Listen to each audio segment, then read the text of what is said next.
Schefter is up early with us this morning and has probably not put his phone down for 1 second in the last week, and that will continue. Shefty, free agency officially kicks off at noon, but so much is already going on. What's the most important thing right this minute? Greeny, we are waiting to see where the quarterback carousel will stop spinning today, because at noon Eastern today, teams can start negotiating and reaching agreements with players. So technically, free agency does begin at noon today, though it's been going on for quite some time right now. And we are watching the quarterback spots with the Pittsburgh Steelers, the New York Giants, the Indianapolis Colts, the Seattle Seahawks, all the teams that have quarterback vacancies. But we'll start in Pittsburgh, because the Pittsburgh Steelers have been trying to get a deal done with Justin Fields that he has not signed off on. He's in Dubai. He's enjoying his latte this morning. He's not in any rush to get a deal done. And one of the reasons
And while the Pittsburgh Steelers are waiting for an answer from Justin Fields and trying to figure out what to do, the New York Giants also are in a similar predicament, because they appear to have eyes on Aaron Rodgers as well as other quarterbacks. But Aaron Rodgers is talking to the Giants as well.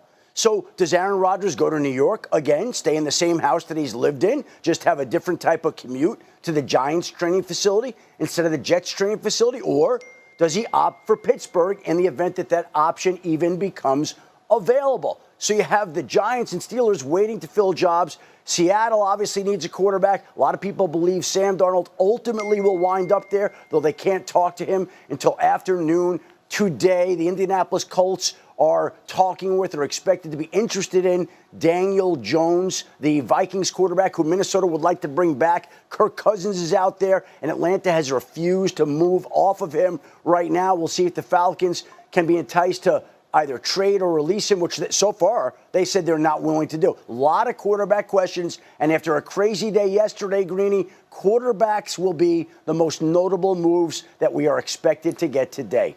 All right, Jeff, you have 2 texts. Go check those, and we'll come back to you in a minute. But let me go around the horn here. Orlovsky, critical question. And again, for anyone who was not paying attention to the news this weekend, DK Metcalf is now a Steeler, and that is an enormous part of this conversation.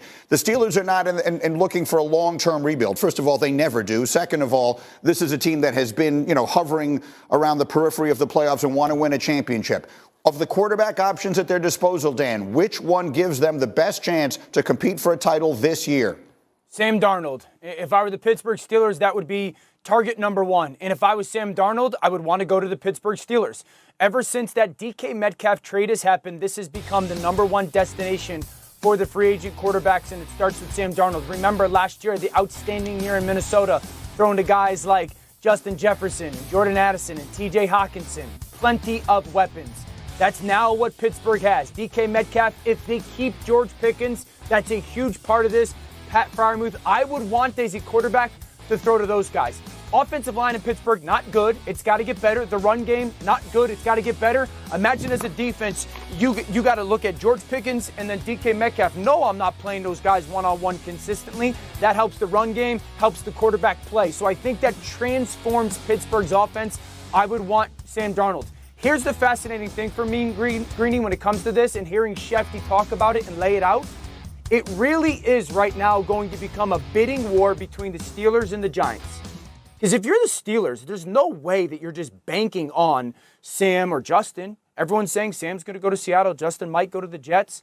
So if you're the Steelers, it's becoming a bidding war almost for Aaron Rodgers in competition with the Giants. And both those historically unbelievable organizations feel or should feel urgency to get that quarterback signed now. So let me ask you the question this way, Teddy Bruschi. If you put Aaron Rodgers on the Steelers with DK Metcalf and George Pickens, and we all understand everything else that they have, are they a legitimate contender in the AFC? I think they are. I mean, the defense is solid. I think the offense with Aaron Rodgers and those two receivers is going to be very good because I think he's the perfect quarterback to go there and have the cachet where those receivers look to him and say, all right, Aaron, we know the respect is there. And I think that's what you need when you have DK's a strong personality. Yeah. Great player, strong personality. So is George Pickens. And you don't really know how that dynamic's going to work in the first place. If George Pickens is still there come, the regular season, I mean, two receivers that desperately want the football. Mike Tomlin is going to be able to manage this. I understand that, but to have Aaron Rodgers dealing with that's the key. I mean, I think that is Justin Fields going to be able to capture as a leader what those two guys can do and the problems you can possibly have if things don't go right. With Mike Tomlin and Aaron Rodgers, that's the problem. As a leader or as a passer, frankly, based upon his history. Tannenbaum, take me in the building. Go. Yeah. So, Greg, I want to go back to what Ab said. It's really important for our listeners to understand this, which is all my experience tells me there's no chance that Justin Fields is going to be a Steeler, and here's why. You're managing simultaneously two timetables and two paths with two players. And you're saying to Justin Fields that if we don't agree by Sunday night, there's nothing new at 9:07 this morning that's going to happen between now and noon. So if I'm the quarterback of this process, Omar Khan, the GM of the Steelers, I'm telling the head coach and the owner, Fields is out. We gave him our last best offer last night, wherever he is on the world. He knows about DK Metcalf. He knows about Pickens. We have to assume he's out. Because if he was in, he would have been in by now, as we've seen countless times. Therefore, to Dan O's point, we are a million miles an hour on Aaron Rodgers right now. We are not getting off the phone with him because Fields is gone. We don't want Russell Wilson. Aaron Rodgers, we're in a win-now mode with DK Metcalf. And to me, when you start lining things up, Fields is out and Rodgers is treading towards the end. Let me get Graziano in here. Go. Fields is the guy that they have been trying to re-sign, and they haven't given up hope yet. I believe there's still a chance, regardless of. I respect what Mike T is saying, but my understanding is that Fields is still considering Pittsburgh, even though he wants to hear from other teams, wants to talk to the Jets. Aaron Rodgers is, Pittsburgh's going to need somebody. Is he the ideal guy from Pittsburgh's standpoint? He comes with a lot of other stuff, right? Like he's not historically been, amenable to doing different offensive things than what he's comfortable